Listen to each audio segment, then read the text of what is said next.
from them as well. So let's get started, and we're going to hear from Chris Wharton first. Thank you. Hello. Thanks for having me. As Tim said, I'm Chris Wharton at Salt Lake City Council, and I represent District 3, which includes the Avenues, Capitol Hill, Marmalade, Guadalupe, and Federal Heights. So basically everything north of South Temple, and as far west as the freeway. So I served in leadership roles in my 2 years on the council, and currently serve as the vice chair of the redevelopment agency, which is where a lot of the city does our affordable housing programs. And since the last budget cycle, we sort of changed some of the way, some of the areas where our programs are going to be administered to the RDA, so that we can try to expedite housing or affordable housing initiatives. The important thing for people to know, just since I brought it up and since it's been in the news, is that we haven't cut any money from housing.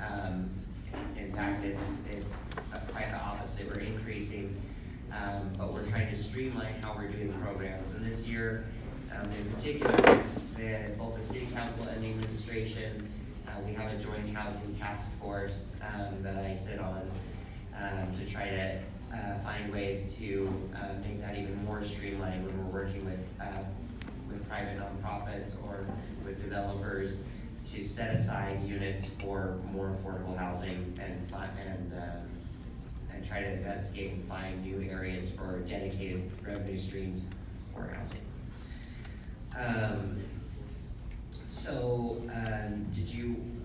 Do you want me to talk about all the city's programs now, or to just?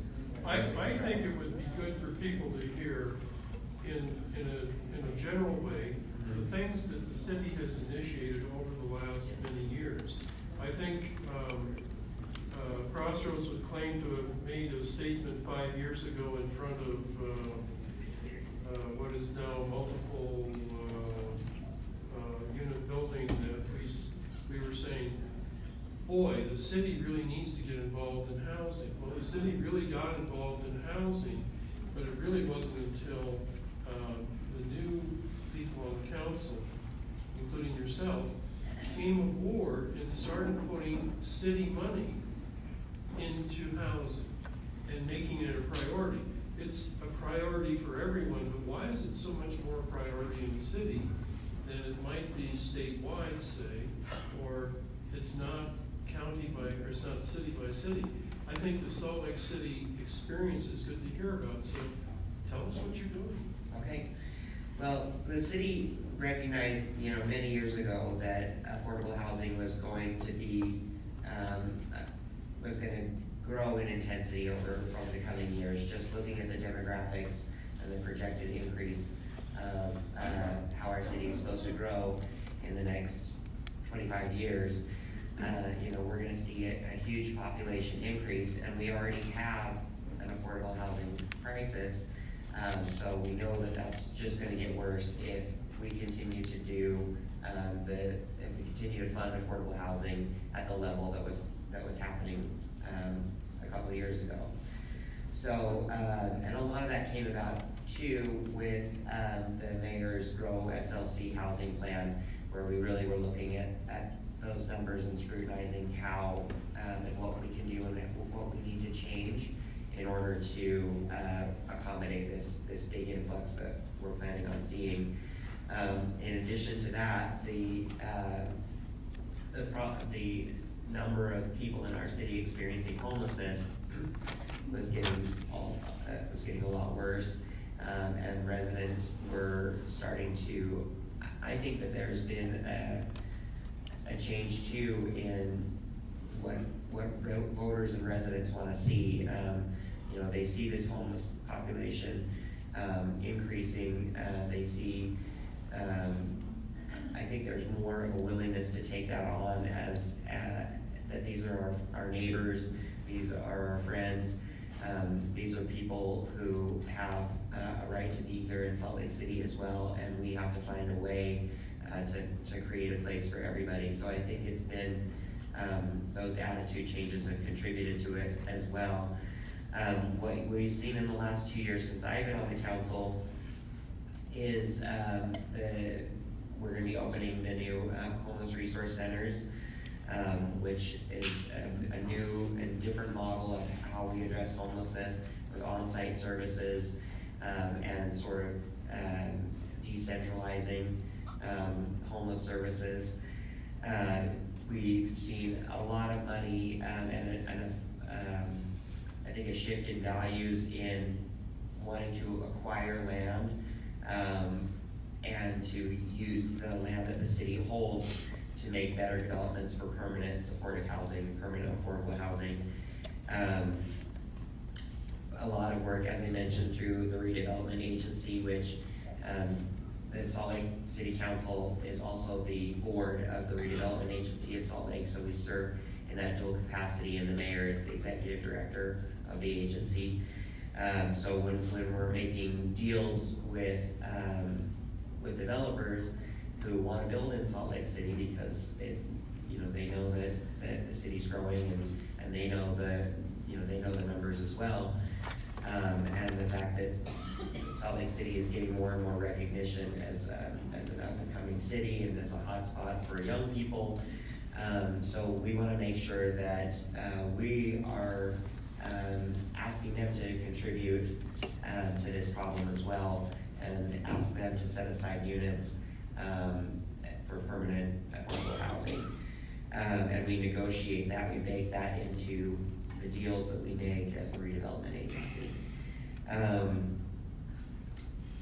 In the northwest quadrant, or the inland port, they've heard about it.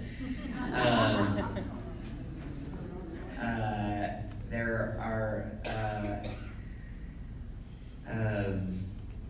as you know, the state has taken control of that process, and the Inland Port Authority Board is going to administer and plan for a lot of how that's going to look. But what the city was able to do in working with the state legislature was make sure that we bake in an affordable housing component to the inland port. So whatever, right now, a lot of what the inland port is as much of a concept as it is a specific plan. But we knew from the outset that whatever is developed there, a portion of that, a significant portion of that, and as we were able to negotiate 10% of that revenue generated from whatever ends up being the inland port will go towards a permanent affordable housing. Or I should say it's a permanent revenue stream for affordable housing. Another thing was looking at different housing, things that we can do more indirectly to support housing alternatives. One thing that was a big issue in my campaign when I was running for the city council was whether to make accessory dwelling units or mother-in-law units a citywide policy. We've had it for some time, and it was only in certain areas of the city. I felt, and a lot of residents in District 3 felt that it was time to expand that citywide and to give people more options as a component of affordable housing.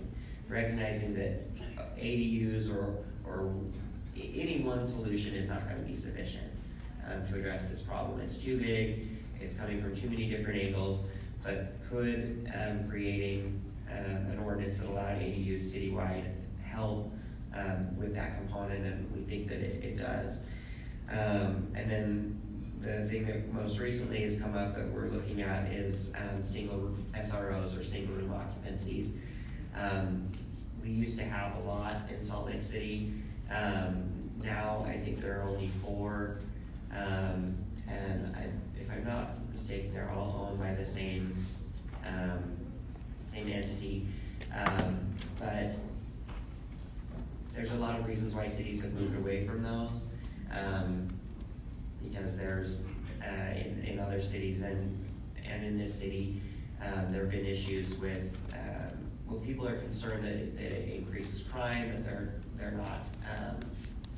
not particularly humane or clean conditions, and that they're not really supportive of people who are trying to make it to the next stage, that people can sometimes get into an SRO and get stuck. So how can we look at the benefit that SROs offer as being one of the tools in our toolbox, and mitigating those other elements by adding on-site services or support and partnering with nonprofit organizations to address those moving forward. So right now, from 2016 to 2020, it's been $47.3 million for affordable housing. That's been 1,447 affordable units.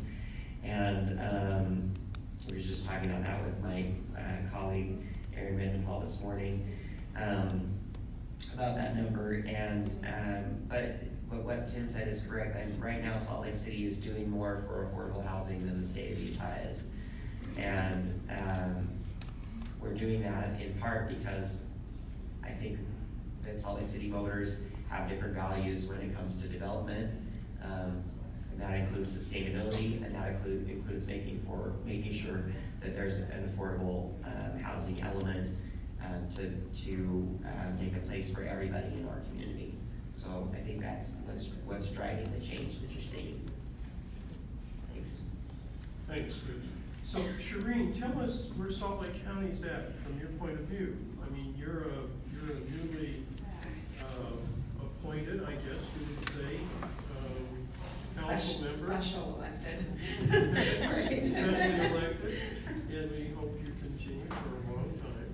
And we would like to hear what you see is happening in Salt Lake County, what you think with the new mayor who replaced the outgoing Ben McAdams, who was appointed or elected, was appointed to Congress, right? He won the election last year, and so you're in kind of a new place with new ideas, and we'd like to hear what you have to say. Great. So thank you so much for inviting me to be part of this panel, and I'm so incredibly grateful to Crossroads for hosting this event, for all of the partners that are here today, and for each and every one of you sitting in this room. I think the intensified focus on what's happening around poverty, around issues related to housing, around Medicaid expansion, many of the other issues that we've heard here today are central to building a future for Salt Lake County that lifts up people with dignity, that creates spaces for people to thrive, all people to thrive. And I think that's a really important commitment that you are demonstrating by being here on a Saturday, beautiful Saturday morning. So I want to start by talking a little bit about how I think about this issue, and then tell you a little bit about what I've learned. But the truth is, when it comes to the county and where the county's at on housing, I'm still learning a lot.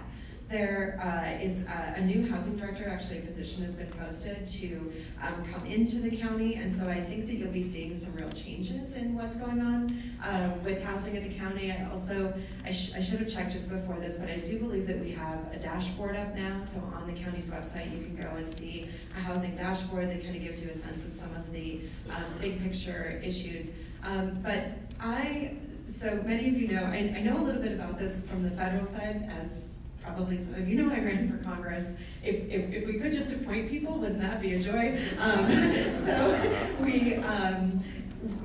learned a lot about housing in that experience, and kind of my own experience is what really got me interested in the county. I think the county is a really powerful player in the future of the conversations around growth. So personally, for me, my own housing journey started in an apartment. I was born in an apartment. My mom worked at JCPenney's, and she was a phlebotomist part-time. My dad was a construction worker, and the place that they could afford as they were starting their lives out was a small, 2-bedroom apartment in Bismarck, North Dakota, where I grew up. In that process, there were, just kind of some of my very, very earliest memories are from that space. My dad is from Iran, and I remember at one point he bought a goat that we had on on our balcony, which was unusual. But it was a really small community, a good community, and my mom shortly thereafter started teaching and was able to put down a little money to build a home. So my mom and dad built a home together, a small, actually a pretty big home on the edge of outside of Bismarck, so outside of the town where she could afford a little land and get that place going. My parents split when I was pretty young, and my mom was a teacher in a Catholic school system, the kind of person who, when the bills would come on Saturday mornings, she would, or the first Saturday of the month, would sit there with her, bills and with her checkbook and balance that checkbook, and it was close, it was tight, because she was doing it on her own.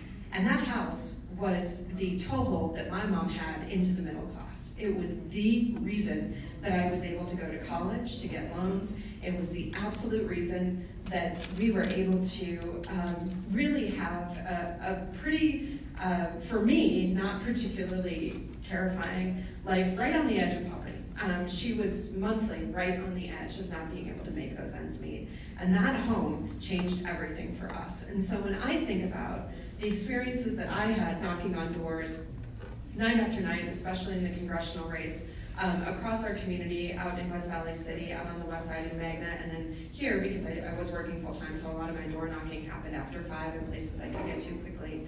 What I found were family after family that were living intergenerationally, not because they didn't have good jobs, actually that many of them did have good jobs, but what they couldn't do was rent and save up to buy that first home, or they had a parent who was in a large home. I actually just spoke with somebody here, an older parent who had aged out of being able to take care of a larger home or take care of a yard, and moved in with with their own kids to be able to make it work, to make things work.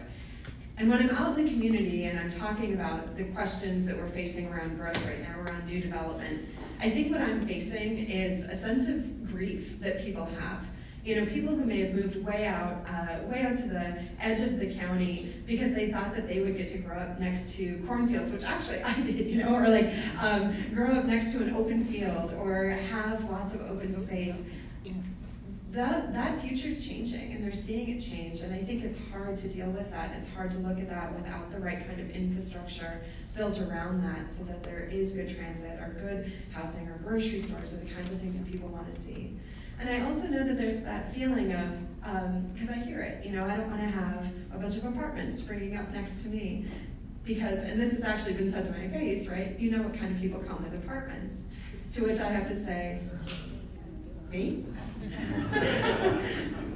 I was born in an apartment, So those are some of the kind of just broad things that I think about when I'm thinking about housing, and some of the questions that I have when we're looking at what's happening regionally around growth and the challenges that we're facing to ensure that people have access to housing that they can afford.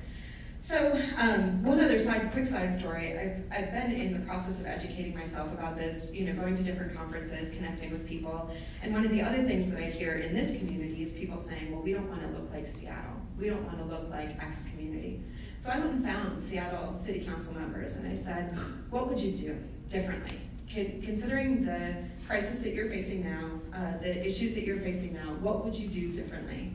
And they said, we would have worked a lot, so they weren't on the council at the time, but we would have been working a lot harder to ensure that there were a wide range of affordable units, and that we would have protected those units and made sure that they would be there in perpetuity. That's what we needed to do, and that's what wasn't happening in the aggressive way that it needed to happen. So I'm proud to be a resident of Salt Lake City, where we're seeing a huge investment in affordable housing. This is something that absolutely needs to be replicated across our community, but it needs to be done in ways that are inclusive, that are smart, and that are really looking at some of the broader issues around what it means to attain housing or to find housing. So I think from the county perspective, what we're seeing, I think, is a real opportunity to talk broadly, right? As a regional leader, Where are the lessons that we've learned here in other cities? Where are the things that we're seeing? Where are the places that we're seeing things really go right? And what can we be doing now to invest and protect affordable housing, to make sure that it's integrated into our communities, in places where it's desirable to live, where we've got good transit, we have all those pieces of infrastructure around it, and really make sure that we are making plans now to protect that into the future.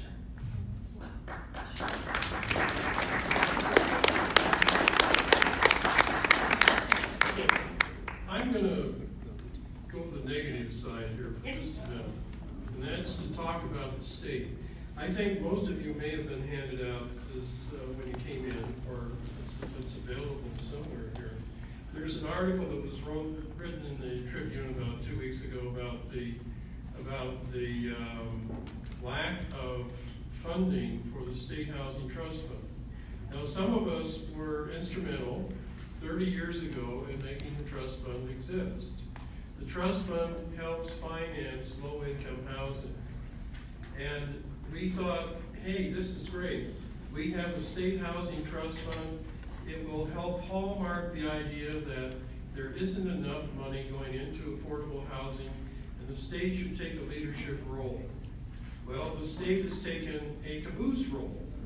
They put, on average, about $2.5 million into the state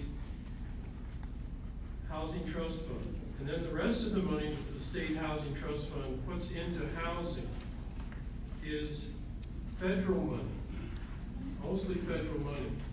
And now they have acquired enough money in the state housing trust fund to actually be putting money back in. They're recycling the money that was begun 30 years ago.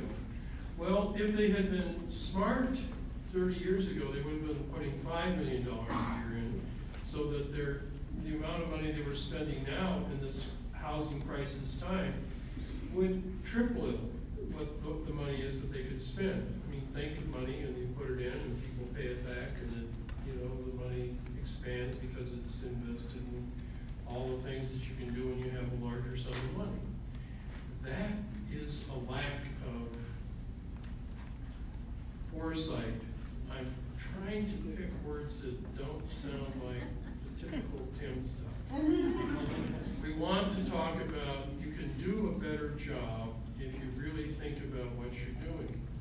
And you're hearing that these young representatives that you have here sitting at the table, they have housing as a priority, a major priority. It's not just air quality, it's housing. Housing and air quality. If we're going to build more housing, what kind of housing are we going to build? It's going to be, hopefully, more efficient housing so that you don't pollute as we've polluted in the past. But the point is that in the federal government has the Department of Housing and Urban Development. And they've had that since the 30s, since Franklin Roosevelt came aboard and started doing things to help us work our way out of the Depression. That department is not very well assigned right now under the present national administration, but those programs still are there. And that money is still going into housing. There is more money in housing now than there was 4 years ago. That has to do more with the terrible politics that we're playing back and forth. But why I say this is that the state doesn't do its job. The state has actually run out of money. They had their meeting last month and they said, we don't have any more money to spend this year, or if we spend it all, we won't have any money to spend next year. So what the money that they had is in that article by Tony Semerat, and it tells you that the state isn't doing its job. And so why is that important? Well, because the federal programs, one of the federal programs that helps, it's the main reason that there's any kind of low-income housing built in the state. And that's called the housing tax credit. It's called the low-income housing tax credit. Now it's called the housing credit, but that's the semantic thing. And the federal government has had that program since 1986. And that program has delivered enough money state by state that in Utah, there are approximately, I think, about 4,000 more low-income housing units than there would have been if that program wasn't there. The state housing trust fund takes advantage of that federal money by matching its state money with the federal housing tax credit. And so they spend it all.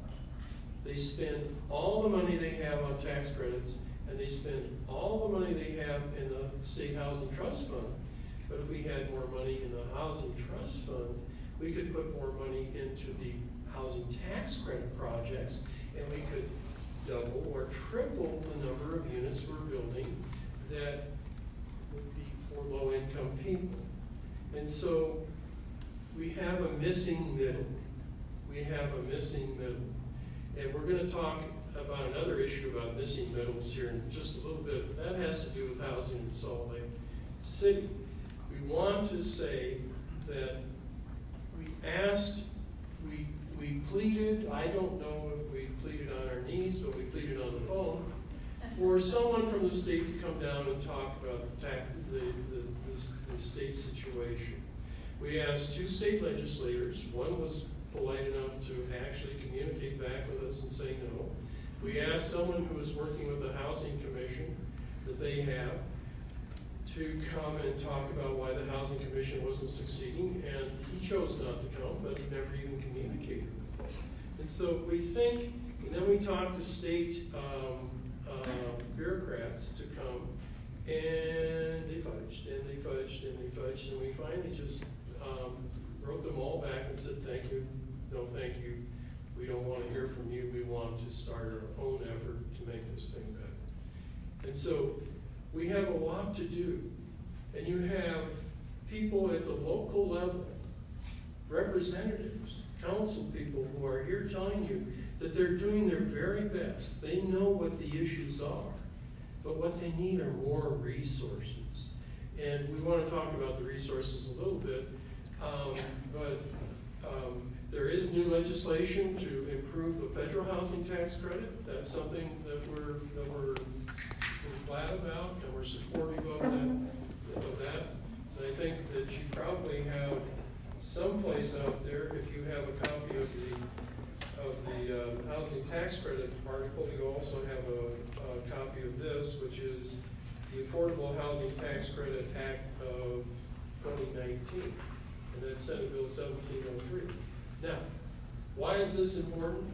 This is important because we have this bill. This bill has bipartisan support in the federal legislative body, the House and the Senate. It has House members and Senate members who are both Democrat and Republican. It is primarily sponsored by U.S. Senator, a Democrat from Washington. It was co-sponsored by Senator Orrin Hatch in 2018, and he is what, or was, a lead Republican senator. And then when the housing tax bill came up, the housing tax reform, or whatever you want to call the bill that doesn't help most of us, that bill passed, and then there was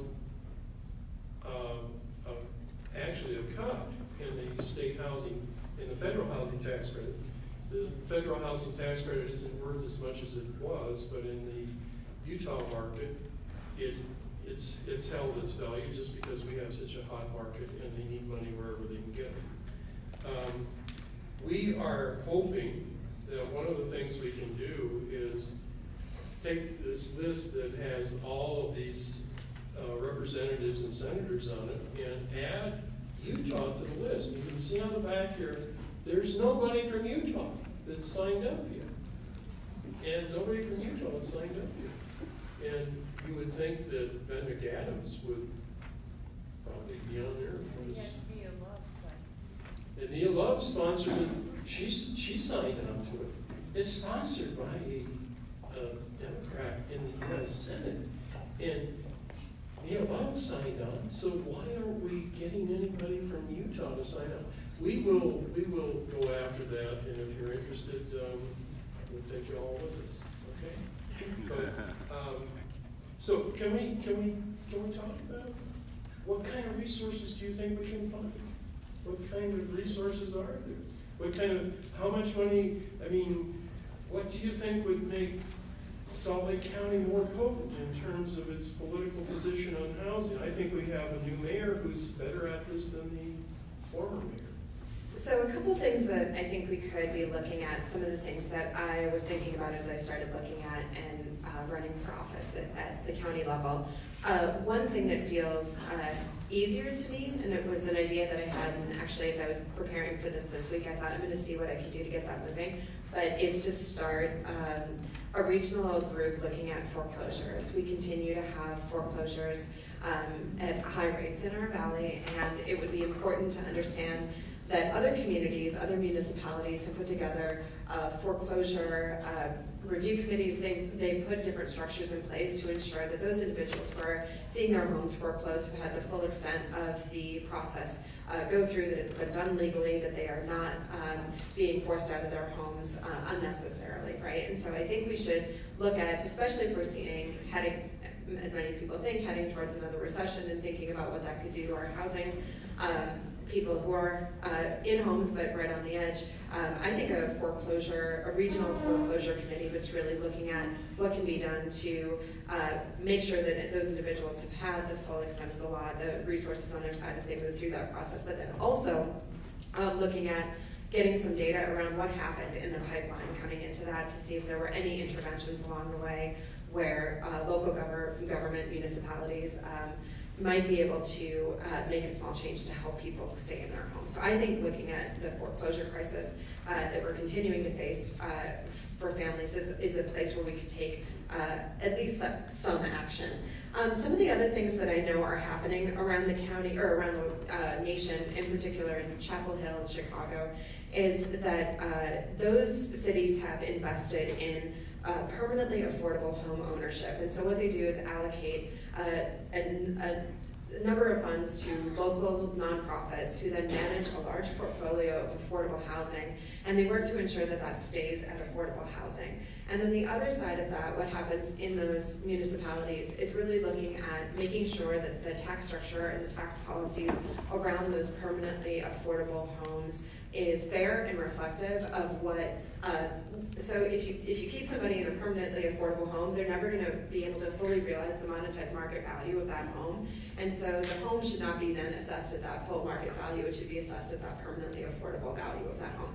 So there are tax policies and different structures that can be put in place and different investments that can be put into local nonprofits to manage maybe a larger portfolio of affordable housing. And I think that's something that would be really exciting, that I hope is part of the conversation going forward at the county. It's something that I'll certainly be bringing up. Now, Chris, I'm gonna pick on you just a little bit. Well, you know, I'm going to ask a question too. There are two issues that have come up, and there are people here, I think, that might want to ask questions about them. One is Block 67. Block 67 is downtown. It's just right on the west side of the Salt Palace, and it's a block that has been scheduled for redevelopment, and there's a developer that wants to redevelop it. But on the corner, the southwest corner of that block, is the Jackson Apartments. Jackson has 80 units in it of affordable housing, subsidized affordable housing. The owner of that, the last report we had, wanted to sell that. And we think that that risk would be made. The building that's there is over 100 years old, and the apartments are probably marginal, to say the least. So we're at risk of losing that apartment building. We want to hear what you would think about that as a council member. And also, the city is in the process of rezoning, or studying rezoning. The Planning Commission is looking at the so-called RMF 30, 35, 40, and 45 zones. And these are zones that include a lot of older housing that's built on those narrow lots that are famous in Salt Lake, that wide, 150 feet deep. And it's very difficult to keep those affordable, and there are a lot of people who live in those homes. There are over 5,000 of these homes apparently in the first two districts, the RM30 and the RM35 districts, that are that would be part of this whole creation of housing options for the missing middle. So without getting into that much deeper than that, can you give us a response on those two dandy issues? Yes. Well, the Block 67 project is largely going to be hotel and office. Obviously, we want to make sure that and was important to us that we were going to be able to have that we were not going to lose any affordable housing units as part of approving that project. So while we while there aren't really affordable housing units as planned as part of that, the council's made it clear in that project that we're not willing to do anything that would compromise losing those units. There was an article though in the Tribune recently about all of these other high rises that you're going to be seeing. Yes. All of those other ones that are coming before the council, and asking either for RDA money or seeing if they can qualify for our programs through our Housing and Neighborhood Development Program. We're making sure that we're negotiating permanent set-asides for affordable housing in those. Okay. And the one that I'm particularly excited about that I hope you'll take a look at is 255 North, or 255 Main Street, or State Street, sorry, 255 State Street, formerly the Open Air Graffiti Museum. And so that is gone now. But that's going to be two high-rise buildings that with a paseo in between, and that's going to have permanent set-aside units in both structures for affordable housing. We're really excited to be working with the Brinshaw Group on that because it's also going to have these sort of built-in amenities that are part of supporting the affordable housing that we're looking at. Can we have nonprofits occupying some of the space below it? Can we have, what can we do in terms of making sure there's public space and public art, and making sure that there's the people who live there are going to have access to grocery stores, and that's kind of what, just to go backwards a little bit, you mentioned that the young people, we have on the Salt Lake City Council right now, the youngest council that we've ever had. And I think part of the reason that you're seeing a different approach to these types of building projects is that even though I ran on affordable housing and air quality and things and transit, I think young people see that those are all not really separate issues. Those are all that's all one issue, which is building a better quality of life and building an inclusive city that has something for everyone. So when we approach projects like that, we're trying to have that holistic view. And I think that's the case with rezoning as well. And it does make me worried. How are people going to support these traditional plats that we had before the 50-foot by 150-foot? And I think that we're going to have to think creatively about more types of projects like ADUs and sort of shared, how the shared economy is going to impact those changes. And I think having young people on the council who aren't afraid to try something new, who aren't afraid to do new public-private partnerships, you're going to see some really exciting things. So other projects that I would say to keep a look to look at is the GIVE project that's in my district, in the Guadalupe neighborhood, where public-private partnerships. You have a mix of affordable units. You have some market units in the first floor of the building. You have like a natural grocery store that's going to be container free, so people can come down from their apartment, load up on whatever you need from the store, and whether it's just a meal for that night or whether you're buying supplies for meal prep for the week, all that's going to be available right there on site. And then going into the parking lot of that station, or of that development, there's electric charge stations all set out. They're planning, they have right now enough parking spots, but in their plan moving forward, the plan is to, as we develop automated cars and we develop more shared transit and active transit, that space is going to be used up for different things. So they're future-proofing their own projects. And then they're also democratizing all of the sort of the quality of life aspects by having shared balconies instead of individual balconies, having going back to having a sort of a community center right there on site with a gym, with meeting rooms, with a large living room space, because we recognize that we need to have all of we need to bring people out and I guess I don't know how to better state it than to democratize and community build, and make people realize that we need to have an affordable component and a community component to every major development that's happening in the city. So looking at those models instead of some of the models of the past. So what we're hearing is a lot of youth movement here. Yes. We're hearing from two younger people, and we have two younger people running for mayor who you're going to hear from in a little bit. And so what does that indicate? Does that mean that everything that went on in my generation needs to be redone? Yes, it does.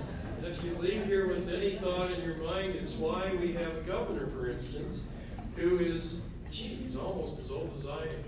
And I'm not gonna, I have to say this. I have to give you this story. I was with the Utah Housing Coalition, which is a kind of a citizen group, and now it's more of a banker and developer group. But they are still working on the issue. And we had a conference. It was about this time of year. And I can remember there was this guy from Utah County who had been selected to run as lieutenant governor. And he's now our governor. And this is like, I don't know how long ago it was. He's an older man now. Some of us don't age and some of us do. And the question was, he was in a housing conference. He's now our governor. He was going to be elected lieutenant governor. He is a Republican. And they asked him, do you support public funding of the State Housing Trust Fund to help construct lower income housing? And he stood there and he said, no. Just like that. No. Our governor, like 16 years ago, pledged to the public that he didn't support funding for low-income housing. And of course, the legislature has educated him on the needs for homelessness. But if you think the continuum of people who are homeless, then they need a place to live, and then and then there are other people who aren't quite so doing so poorly, but they're low income or poor. And then there are people who are moderate income, and we're a state of families, and we're growing like leaps and bounds.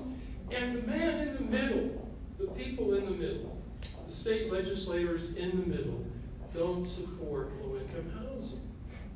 They don't. There's been a housing commission. This is my last rant.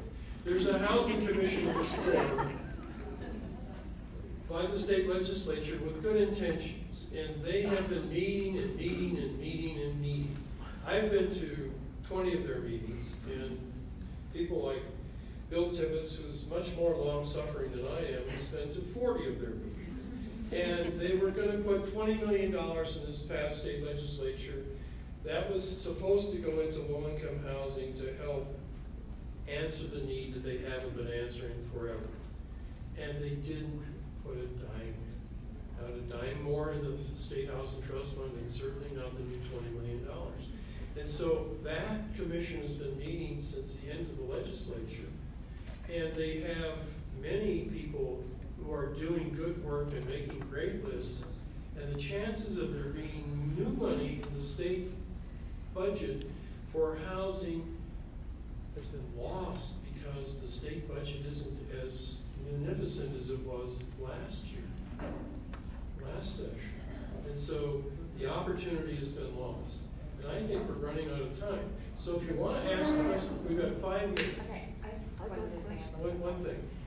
one other piece that I wanted to offer, and actually Representative Romero standing up is reminding me. I'm getting annoyed right now. Me too, that I think that there is, we have to be, I know that many of you in this room do this and it's important, but we have representatives who are fighting tooth and nail for these dollars, one of them being Angela Romero, and we need. Tooth and nail on committee, and there are women that serve the legislature too, just want to point that out. And we need to support those candidates. We need to, if you have seen somebody here today, that means that they care about this issue, and we need to be out there working for them and supporting them and making sure that they and those voices stay in those spaces. So I just wanted to make sure that we acknowledge that. One other really important thing that I think I would like for you to start talking about too is we had our county assessor come and talk about property valuations across the county a couple of weeks ago, which I know might feel boring, but wait, it's gonna get exciting. So one of the things that was really interesting to me in the model looking at property valuations across the entire county, Salt Lake County,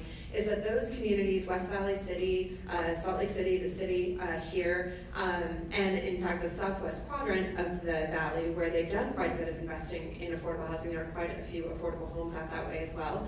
Those are some of the areas that have seen the greatest increase in property valuations. So it's important to understand that the mix of housing and having affordable housing in these communities actually does invest in the overall growth of those communities. And I think there's this real perception that if we have affordable units, it's going to drive down our property values. The data says otherwise, and it's important for everyone to understand that and to get that it is critically important that we have it integrated into all of our communities. And we can pull out those numbers and show you that you will see, and this is a philosophy, again, that's really important to me. Senator Paul Wellstone said it all the time. We all do better when we all do better. And making sure that individuals have access to housing that they can afford means that all of us have opportunities to see that continued growth. And that's really important for me. I think we're out of time. So if you want to ask questions, come up. That's one of the reasons we're here, and you can ask your questions one-on-one, okay?